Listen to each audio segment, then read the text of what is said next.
Si Adan ay unang nilikha ng Diyos mula sa alabok at inilagay sa hardin ng Eden, isang paraisong puno ng mga puno at mga hayop.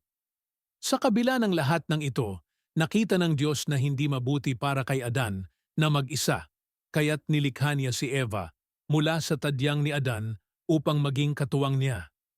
Inutusan sila ng Diyos na pangalagaan ang hardin at kumain ng lahat ng bunga, maliban sa bunga ng puno ng kaalaman ng mabuti at masama. Sinabi ng Diyos na kung kakainin nila ito, tiyak na mamamatay sila. Isang araw, ang ahas na may kasamaan, Satanas, ay lumapit kay Eva at sinabi, "Hindi kayo mamamatay kung kakainin ninyo ang bunga ng puno. Gusto ng Diyos na kayo'y magdahan-dahan, ngunit magiging tulad kayo ng Diyos at makakakilala ng mabuti at masama." Nahulog si Eva sa tukso at kinuha ang bunga ng puno at kinain. Ibinigay din niya ito kay Adan at siya rin ay kumain. Agad nilang napansin na sila ay hubo at nagtakip ng mga dahon. Nang dumating ang Diyos, tinanong niya si Adan kung bakit sila nagtatago. Sinabi ni Adan na natakot siya dahil siya ay hubad.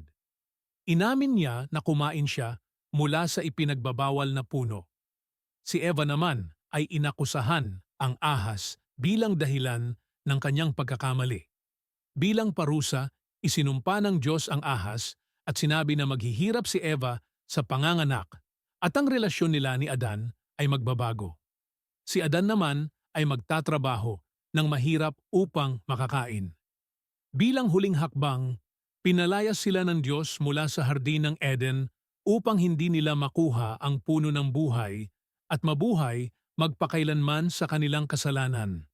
Gayunpaman, sa kabila ng parusa, ipinangako ng Diyos na darating ang isang tagapagligtas na dudurog sa ulo ng ahas, isang pag-asa ng kaligtasan para sa sangkatauhan.